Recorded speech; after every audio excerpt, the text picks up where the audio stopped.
Hello and welcome to the Claremont League Cup for Team Up. And today we've got our round one matchup versus Jonathan Fowler and Curtis Alexander. JJ is playing a Ultra Necrozma variant with a couple of spicy techs, and Curtis is playing Lycanroc, Zorok, Lucario, similar to what we've seen in the recent um, Oceania and Collinsville internationals. So let's have a look and see how this matchup goes. So we see JJ starting off with a Jirachi. He uses his Stellar Wish and gets that skateboard that's required. He benches a Kamiko. Now this is a very interesting card in the matchup, especially in the current meta being very underrated. Kamiko, if you don't know, it's attack for 1 psychic energy. Stops your opponent from playing any Pokemon from their hand with an ability. JJ proceeds to play down a Viridian Forest and hits off with a Cynthia. Viridian Forest being another awesome addition to some of the cards we got from Team Up. Stadium that allows you to discard a card from your hand and search your deck for a basic energy. Really crucial card in Ultra Necrozma, I'd say. Okay, so it looks like he got a couple of balls, Nest Ball and Ultra Ball off that Cynthia. I saw Metal Energy there as well. Looks like he's aiming out for the Jirachi off the Nest Ball.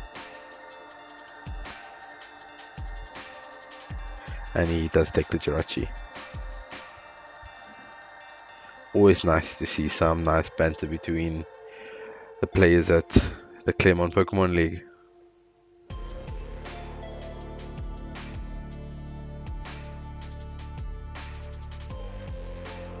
Okay, so we see the Viridian Forest and we see how it comes in handy.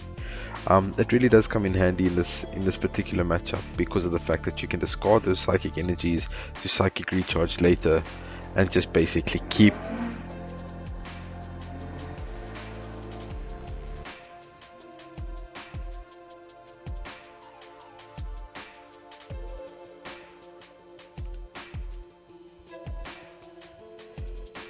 it's always nice to discard the psychic energies and keep returning them later with psychic recharge. We can see after the skateboard allowing him to retreat while he's asleep, he hits the Stellar Wish again. Obviously a skateboard and Jirachi is the way going forward for most of the decks in the meta. I think they'll be taking advantage of Jirachi's awesome ability and not having to deal with the liability of having a GX on the field. JJ is Ultra Balling.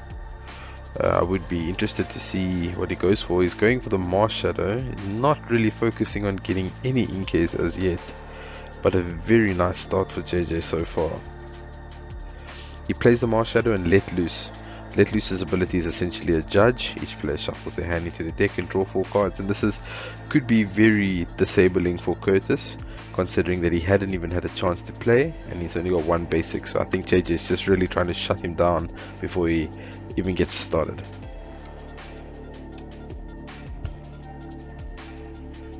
Each player gets to draw a cool 4 cards. Right, so JJ gets his Ultra Necrozma, touches his energy for the turn, and rolls for sleep. And Curtis is underway for his first turn of the game.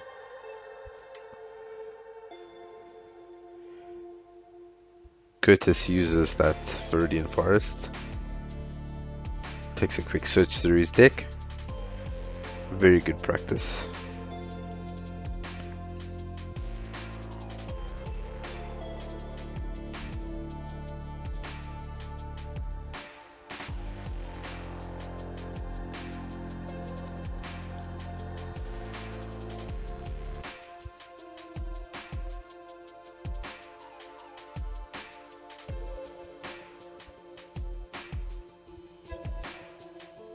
Alright, so he attaches the Rockruff and it seems like Rockruff's going to get some work in over here. Very interesting move by Curtis, and it's a Lily for 7. Very nice start for Curtis. So Corner can disable Jirachi, but obviously Corner's effect essentially goes away if Jonathan manages to get a switch or an escape rope, which most of the decks in the current meta are playing at the moment. We see Curtis use Pokemon Communication to throw in the Lucario. Lucario has been a very nice tech that has come out of the Oceania Internationals, and we saw it come in handy against the very popular Pikachu Zekrom, with that effect that when it evolves it does 30 plus 90 more damage, which does 120, which with weakness is the magic 240 to knock out the Pikachu Zekrom. So we've seen a lot of decks, especially some decks not even playing a Riolu and just a Ditto, relying on Ditto alone to get that evolution in for him. We see him get out a Grimer, to hopefully eventually in his case become a Muck, and Grimer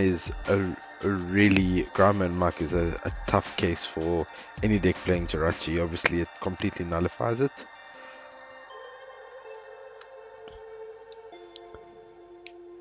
So the corner attack was used. Jirachi is still asleep, but unlike the old days, Pokemon can use abilities while asleep.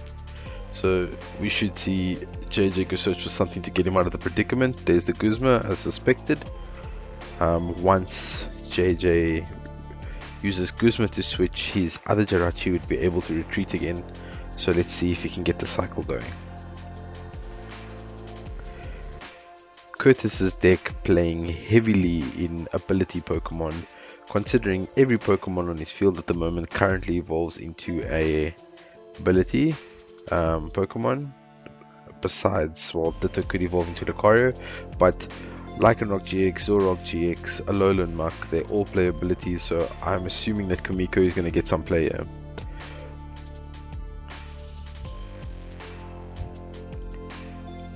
And JJ attaches the Psychic Energy to Kamiko as expected.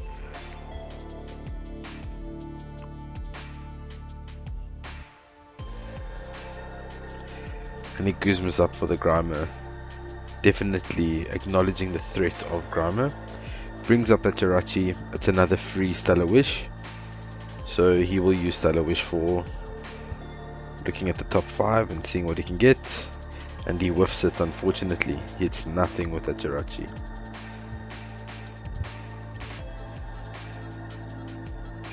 Alright, so JJ retreats into Kamiko, and Kamiko's attack will then get that so-called lock into play. So at this moment, during this turn, Curtis can play no Pokemon with abilities from his hand, and I can imagine that being very frustrating in the current matchup. Also noted that Grimer has got resistance to Psychic, so Kamiko's attack actually did no damage, and it's literally just buying JJ some time. Okay, so it looks like Curtis is going to be looking for that. He attached the Fighting Energy to Ditto, and that could show some potential in getting the Lucario GX, which is the only Pokemon I think that evolves in Curtis's deck that does not have an ability, so it might be his way out of Kamiko. We'll have to see what he's going for in the end of the day. He's using Grimer's attack for no energies, multiply. He basically gets to search for another Grimer and put on his bench. I'm not sure if he plays another one, but he's taking the opportunity to have a look through his deck.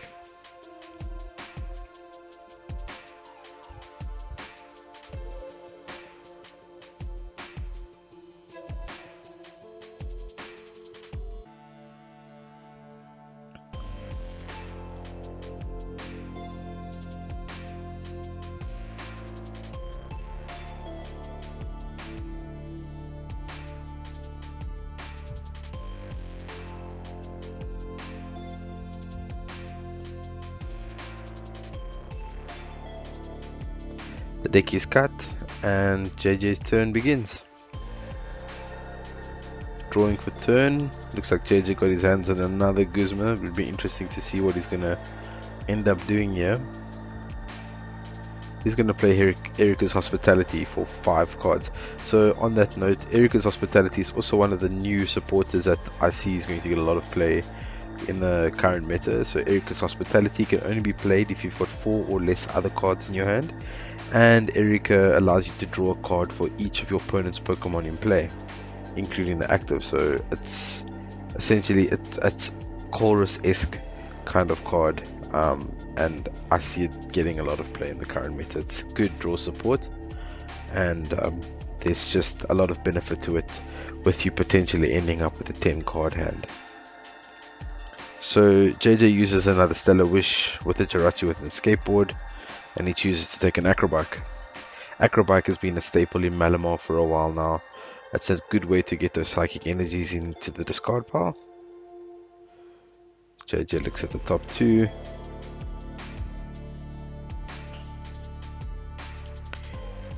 And he plays another Acrobike off that Acrobike.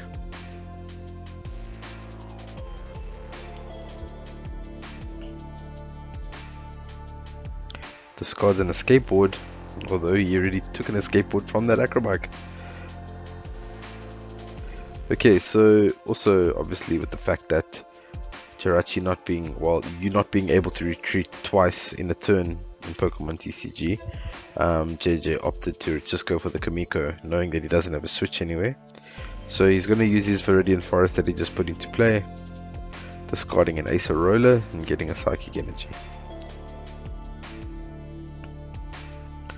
The Psychic Energy is being attached to Ultra Necrozma, setting him up for a big play later.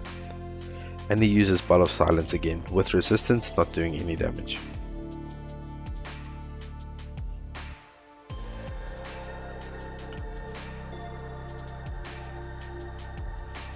Oh, looks like Curtis dropped a card on the floor. Should have called the judge, but we'll let this one slide. Seems like JJ was okay with it.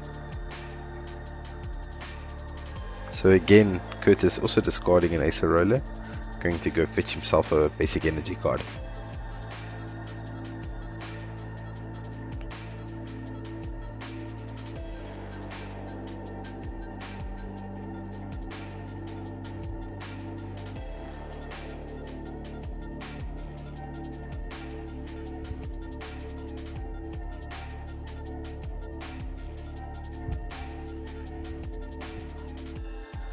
Alright, so with Ball of Silence still in play, obviously Curtis cannot play any Pokemon with abilities, so it will be interesting to see how he's going to end this turn.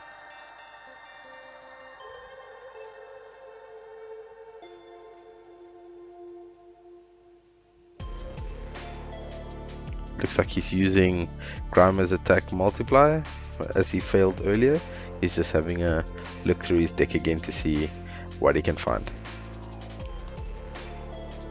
So far, very little action, very chess-like strategical match. Both players getting ready to fire in later stages of the game.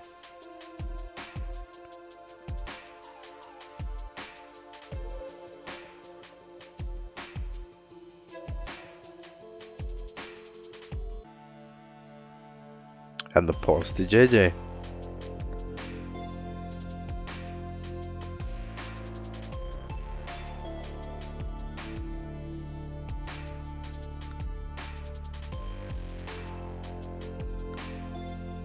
I think Curtis was explaining to the judge exactly what's going on there and why he hasn't done anything this game. Very frustrating, I'm sure. Right, so we see a Stellar Wish from JJ. And he goes for the Mysterious Treasure. Mysterious Treasure we saw out of Forbidden Light. Allows you to discard one card opposed to Ultra Ball discarding 2 cards, but you can search for any Psychic or Dragon type Pokemon. Perfect combination for the Ultra Necrozma deck.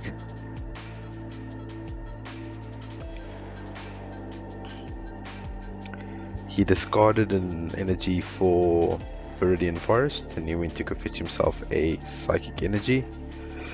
And he's retreating back into Kamiko, and we see another Ball of Silence for no damage, with Dark having resistance to Psychic still.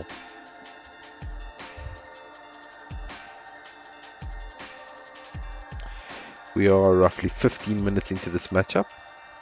We've seen no prizes, and more so no damage at all on the field at the moment. Looks like Curtis is about to fix that situation after playing a Professor Kukui.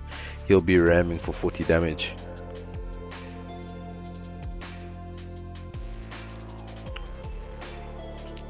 JJ's turn.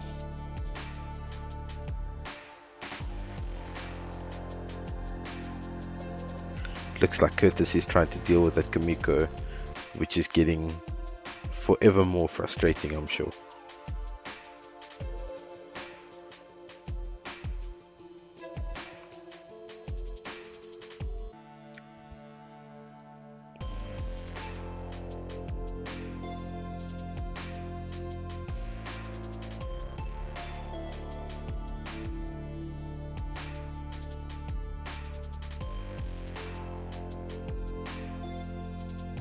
Skateboard attached to Kamiko. We see a retreat from JJ. Brings up Jirachi and uses Stellar Wish. It looks like there's only a Lily from that Stellar Wish. And JJ opts to take that Lily.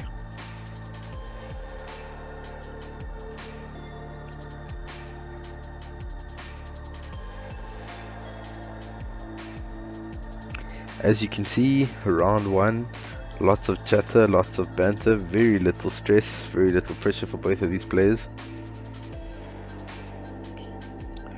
JJ Lilies for one card.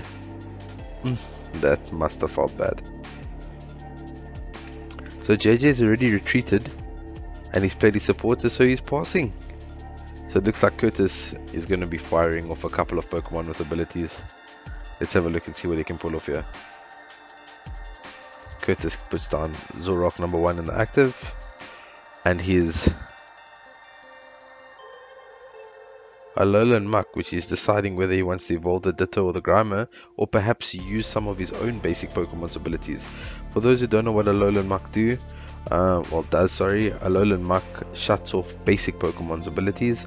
So obviously with him playing that down, Ditto won't be able to evolve, and he won't be able to play any Tapu Lele, so perhaps he's holding off on that until the end of his turn.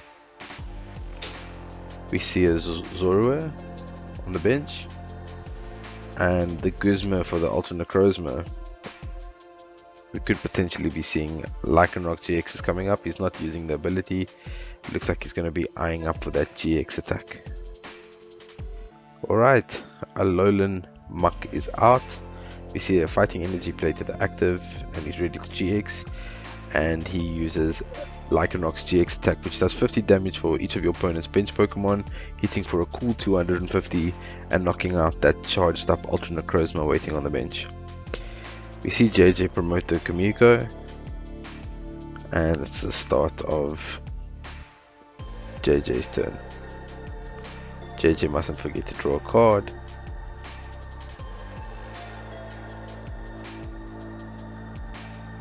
JJ draws a turn.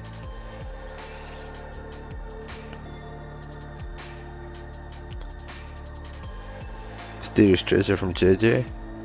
I would hope to see JJ looking for a Inkay at this point in the game. JJ playing the non-GX Neo Lego with that very unique attack for 1 energy. 1 psychic energy allows you to use any of your opponent's Pokemon's attacks, but your opponent needs to be on 2 prizes remaining, if I remember correctly.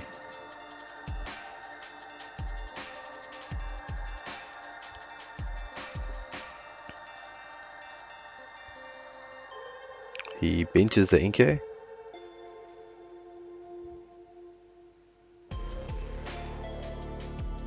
And I'm sure he used Kamiko's Ball of Silence. There we see the damage go on.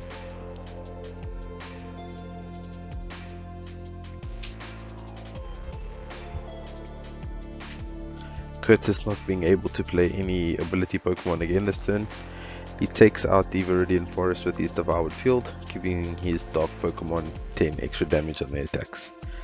Curtis hits off with a Judge. Judge becoming the new staple disruption card after N being rotated. You see it being played in a lot of the top tier decks.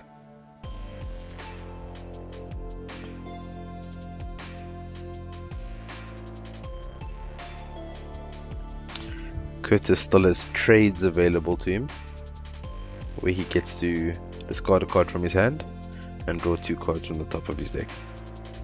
You see him use the trade ability now. So he draws his 2. A bit of a debate whether he could use the ability with Kamiko, but he's well within his right. And he knocks him out with Claw Slash for 110. JJ promotes Mars Shadow and draws for turn.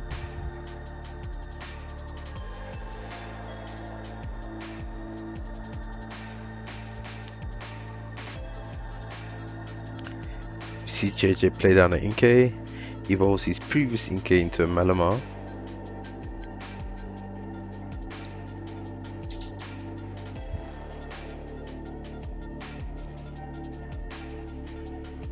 JJ really thinking about what to do. The stall tactics were keeping him in the game in the beginning, but his back is very much against the wall at the moment, trying to decide what he can do to start establishing an attacking game, and he passes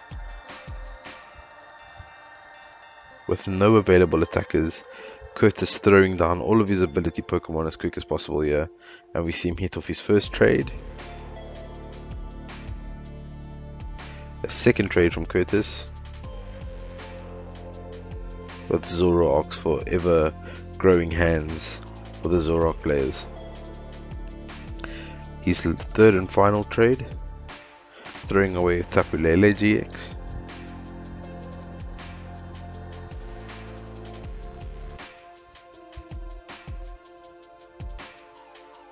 Curtis plays the Acerola on the Lycanroc, very interesting. Brings up his Zoroark, plays down the Rock with 1 energy ready to come back again to fight another day, and he takes a knockout on the Mars Shadow. Curtis down to 2 prizes, JJ still on 6 prizes, promoting the Jirachi to begin his turn.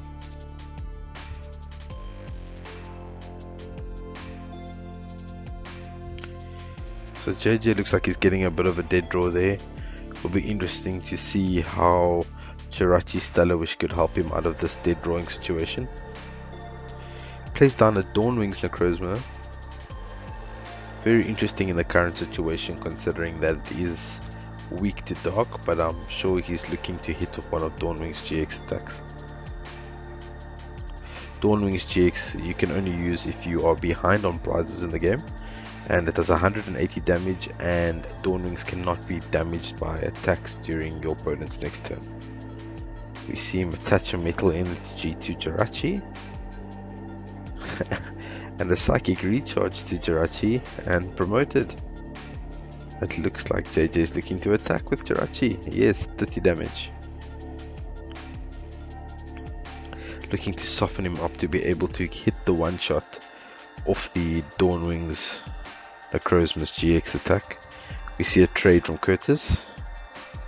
He's first of 3. There's the second trade. I'm sure Curtis is hunting for the Guzma.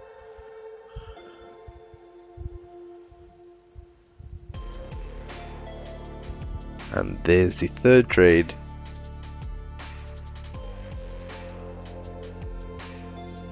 And Curtis looking in to see if he managed to hit the card he was looking for. Oh, but he gets the Bloodthirsty Eyes of the Lycanroc, which he had in hand. Promoting the Dawnwings and hitting for weakness, which wins Curtis game 1. Very interesting start to that game. Kamiko really put in the work in the beginning of the game, but at the end of the day, not enough time for JJ to set up and really get ahead of Curtis in the game. I mean, as soon as Kamiko was shut down, after that retreat from the Jirachi, Kamiko was stuck in the active. Well, he retreated out of the Kamiko, into the Jirachi. He couldn't get Kamiko back into the active, and therefore stopping the Ball of Silence run, allowing Curtis to get into the game. Let's see how game 2 starts while these two gentlemen set up their fields.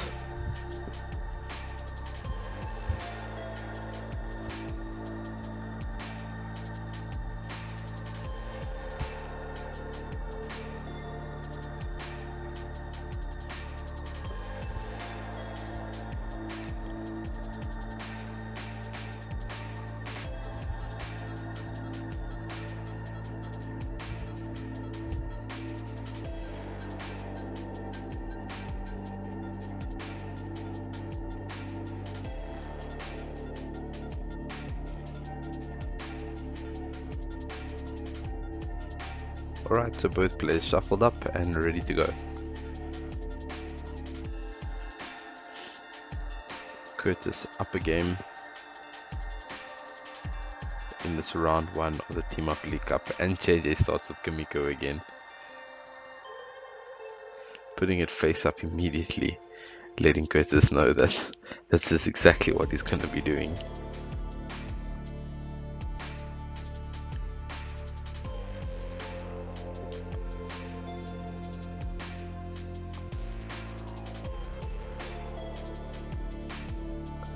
And game 2 starts.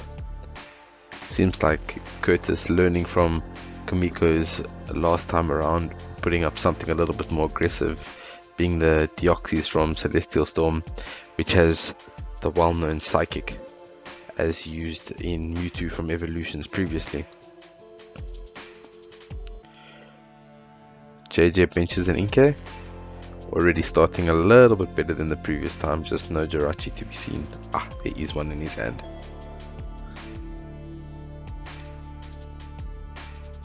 Looks like a tough decision of the Acrobike for JJ. And he discards a Malamar to keep the skateboard in hand. It really proves to show how important the skateboard is with Jirachi. Touches a skateboard to Kamiko though, to make use of Jirachi on his first turn. We see JJ using a Stellar Wish, looking at the top 5 and finding himself a trainer card. And JJ chooses the Lily. So it looks like JJ is having another very good first turn.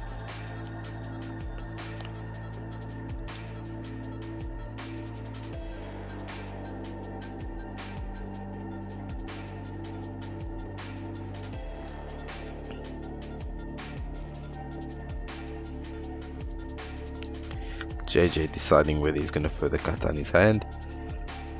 Looks like he's going to, discarding the Dawnwings Necrozma with his Mysterious Treasure. Dawnwings obviously being weak to dark, and it's quite an understandable decision from JJ's part. Taking one last look at his hand, deciding on what he's going to take out to play.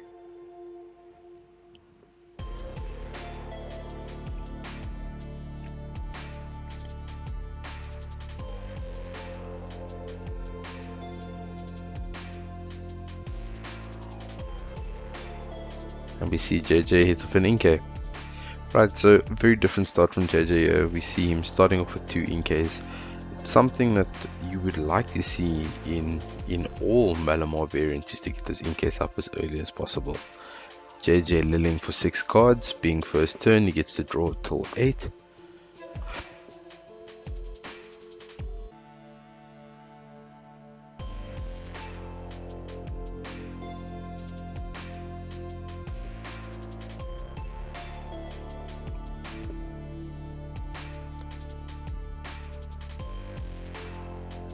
Curtis having a quick look through his discard pile.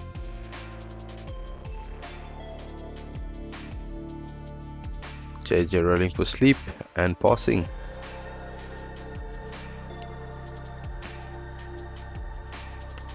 Curtis hits an Ultra Ball, discarding a Judge and a Lucario, which definitely won't be any help in this matchup. And we see him bench the Rockruff.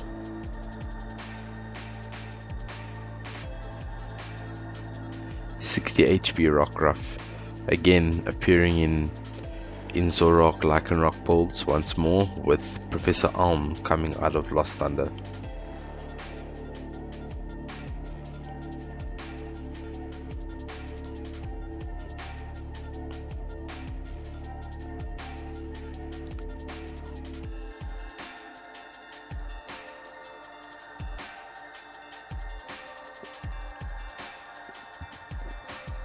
Offers the cut. We see an energy attachment and Lily for 8 cards. The celebration by Curtis. Always an awesome feeling. Curtis looking to play as many ability Pokemon as he can, but unfortunately the Zoroark deck, being most of its Pokemon having to evolve with abilities. We see Nest Ball for Zoro. Looks like a nice start for Curtis as well.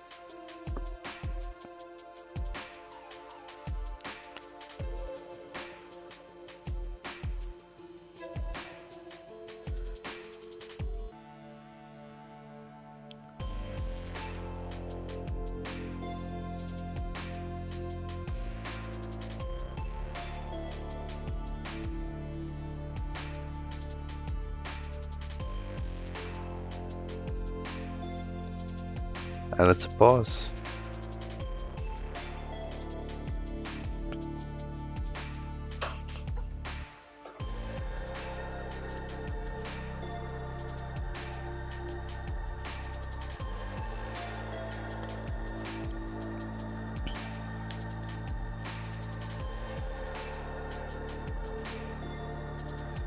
JJ looks to be using Stellar Wish. The Jirachi hasn't been put to sleep yet. There we go. JJ notices.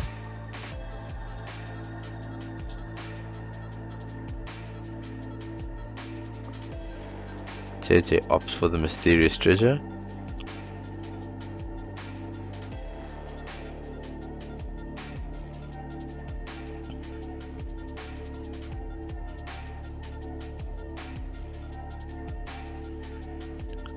You see JJ use mysterious treasure, discarding a psychic energy after evolving a Malamar on the bench. Looks as getting as many psychic energies in the discard pile as possible to make use of the psychic recharge ability from Malamar, which allows you to bring them back onto one of your bench Pokemon.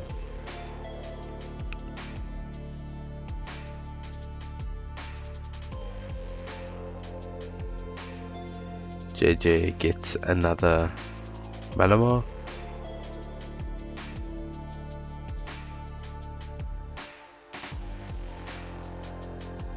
And evolves the other Inkay on the bench. We see a psychic attachment to Kamiko. Guzma's up for the Ditto, and it looks like we're going to be having a repeat of the last game. And Kamiko uses Bell of Silence.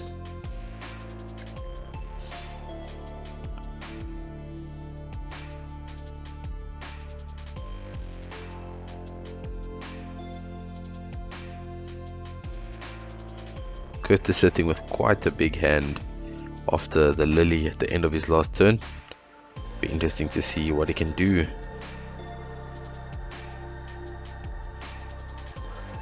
Looks like JJ's having a good laugh. Ball of Silence has come to the rescue again. Hopefully in this game 2 of round 1, JJ can take a little bit more use out of Kamiko's stall and buying him time. Long think for Curtis here.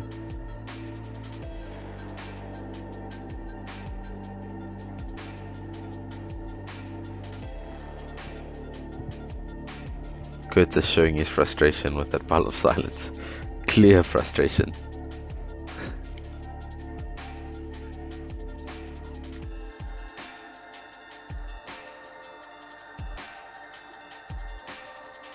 Touches the double colorless to Deoxys.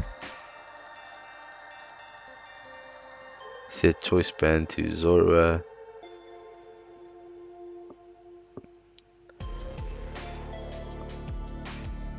Curtis still deciding on what his support will be for the turn. We see an Ultra Ball.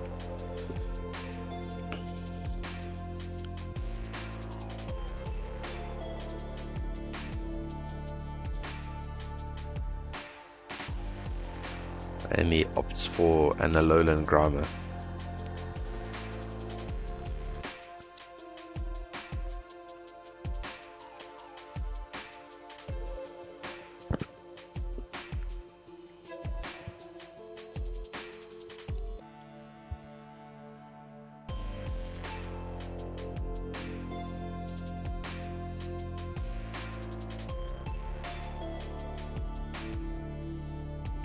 Curtis passes, and off to JJ we go. Let's see what JJ can do in his turn. We see the retreat into Jirachi. and a Stellar Wish from JJ. JJ obviously looking for some cards to capitalize on the turn that he's bought himself. You see JJ not making the same mistake as the previous game and having a switch to get out of that Jirachi again. He takes the nest ball and he uses it immediately. We would think he'd be going for an attacking Pokemon at this moment. Looks like he's eyeing out the Ultra Necrozma.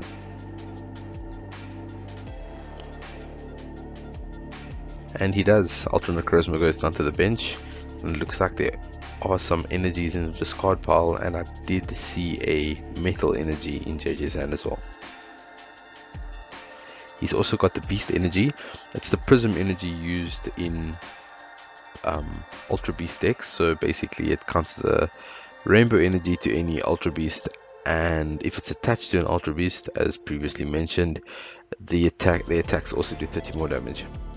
So it looks like JJ switches back into his trusty Kamiko, and he lilies for 6, or lily for 4.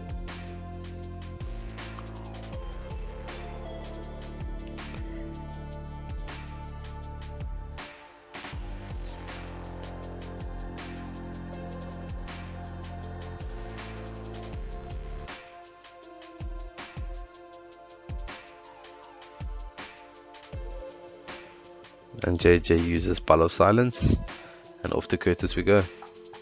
Curtis draws for his turn.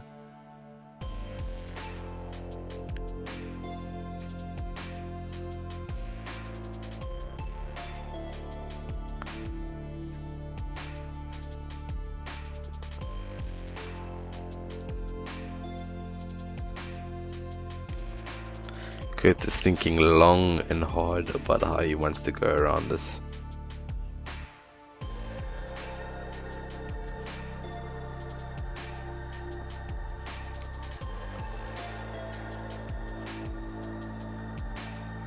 We see him play the Lowland Grimer and a pass.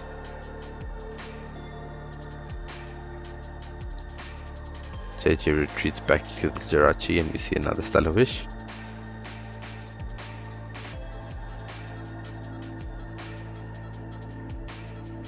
JJ has no supporter in hand, so it looks like a tough decision between Viridian Forest and a Cynthia, and he opts to go for the Viridian Forest instead.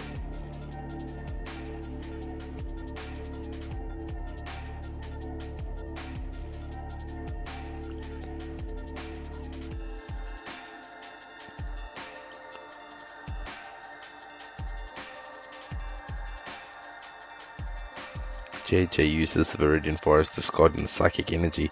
As earlier discussed, it's a very unique way now in Malamar variants to cycle energies into your discard pile.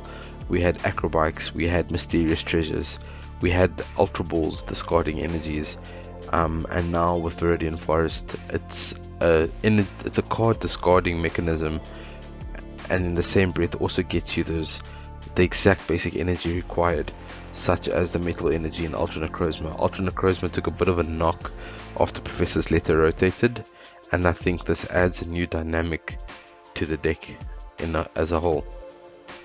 So JJ's got 2 charged Ultra Necrozmas there. Very interesting. We see him play the switch. Looks like he's going back to his old and faithful Kamiko and a Cynthia from JJ.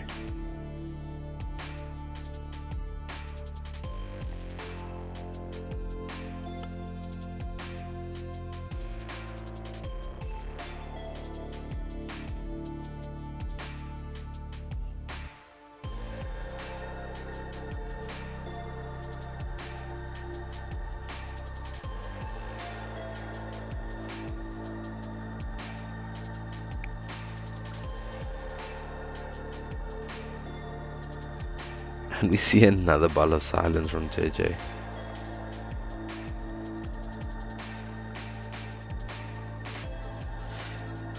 Curtis using the Viridian Forest, graciously given by JJ, and this should allow Ditto to retreat into Deoxys to deal with that Kamiko, who only has 60 HP.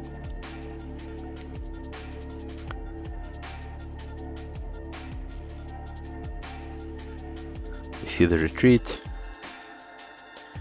into Deoxys. Devoured Field, getting rid of that card from JJ's benefit, and we see Psychic for the knockout on Kamiko.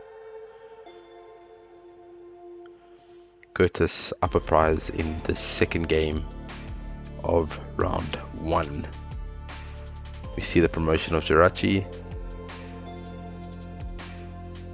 and JJ draws for turn.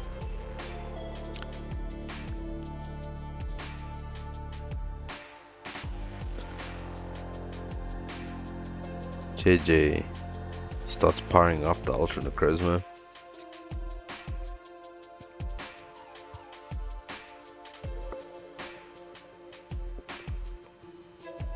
We see a Stellar Wish.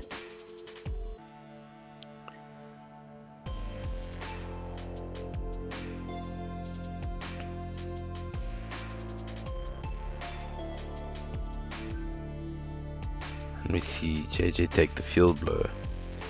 Very interesting choice. He must have a supporter in hand as he let go the Cynthia. I see Erika's Hospitality, but his hand size is quite large. He Field Blows the Choice Band and Devoured Field. He needs to drop his hand by one more card before playing Erika, so he opts to go for the Guzma instead. He promotes the Ultra Necrozma with 1 Psychic Energy, which is more than enough. Ultra Necrozma's attack does 20 damage plus 80 more damage for every Psychic Energy you discard, obviously synergizing very well with Malamar. So at this point in time, his Ultra Necrozma will be hitting for 100 damage, discarding the 1 Psychic Energy. JJ takes the Giratina. We've seen Giratina come in very handy in this particular matchup with Ultra Necrozma's GX attack that spreads 60 damage to all of your opponent's Pokemon, with Giratina putting 10 damage on 2 of your opponent's bench with its ability when it comes back from the discard pile. It really sets up some really nice in-game plays. We'll see if JJ manages to pull one off this game. So JJ knocks out the Rockruff, and it's Curtis's turn. Curtis deciding on who to promote.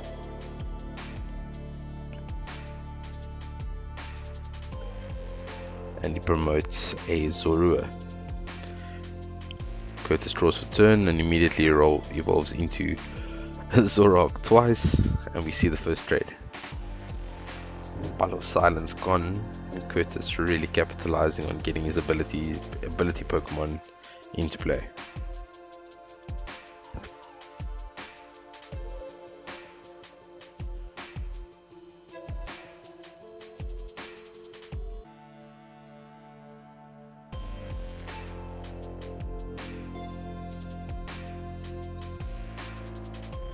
We've only seen 1 trade from Curtis so far.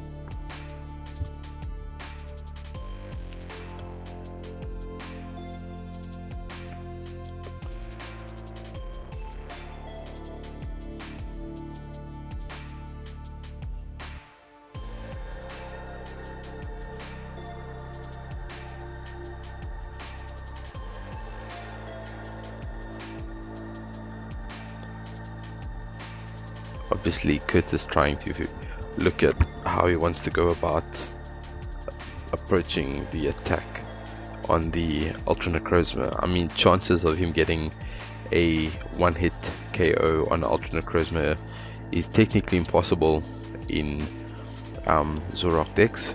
He's got Professor Kukui, he's got Devoured Field, he's got Choice Band, which caps his damage out at 180. So he needs to put damage on the Ultra Necrozma beforehand, before he's able to one-shot it.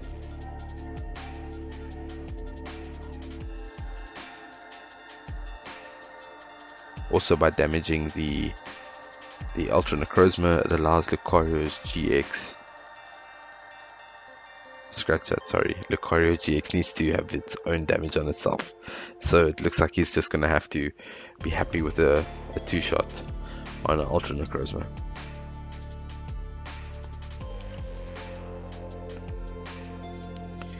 I think we've seen Curtis avoid the Lucario GX in this matchup just due to the weakness.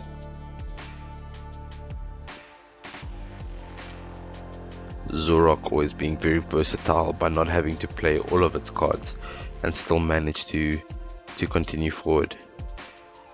We see Curtis's second trade.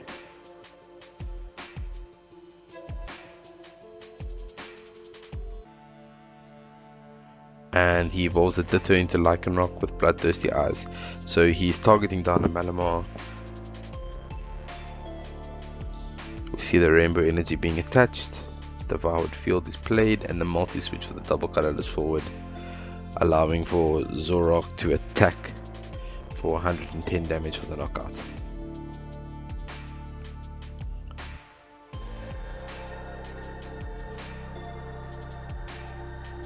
JJ promoting the energized Ultra Necrozma.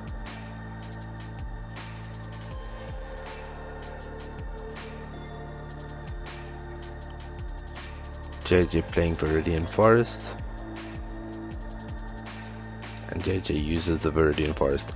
Another nice out for Giratina. For those who don't know what it does, like mentioned earlier, Giratina can be returned from the discard pile onto your bench, and during that moment you can place 1 damage counter on 2 of your opponent's bench Pokemon. So ideally you would like the Giratina to be discarded, and in this instance Viridian Forest allows you to get that discard as well. We see Erika Hospitality for 5.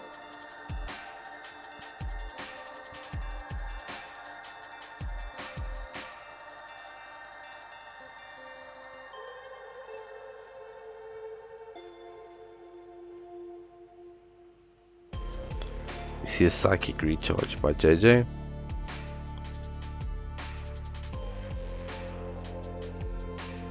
And Ultra Necrozma taking the knockout on Zorok.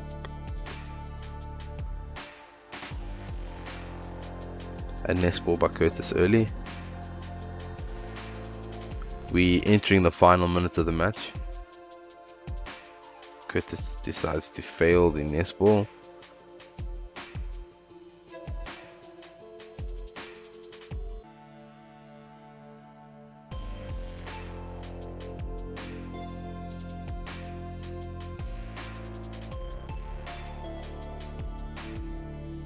We see a Pokemon Communicator.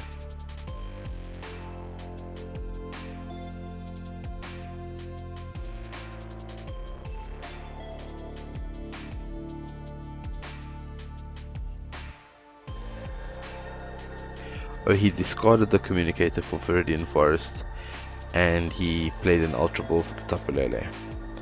That's what happened there. Sorry, there was a bit of confusion during that last play.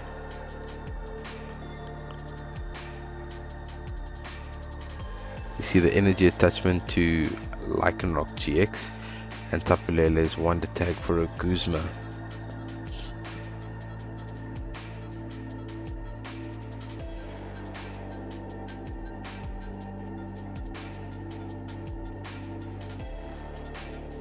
Curtis playing a Guzma for Ultra Necrozma, and he uses his GX attack, which does 150 damage, leaving Ultra Necrozma on 40 HP.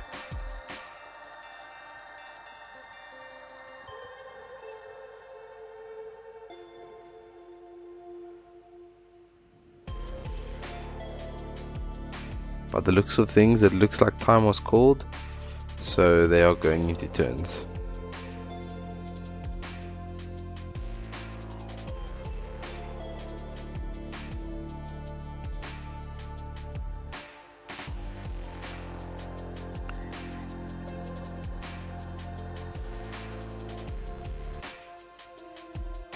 JJ attaches to the active Ultra Necrozma, Psychic recharges to the bench.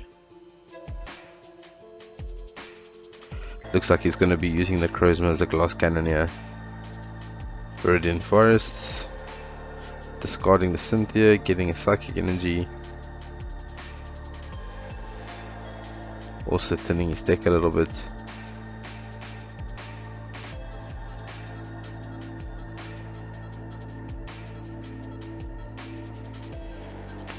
And we see the knockout on the Lycanroc GX.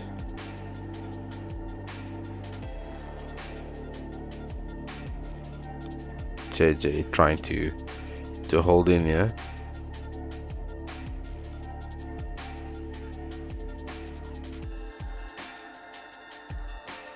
We see a Professor Kukui from Curtis. First trade and only trade. Double colorless hits.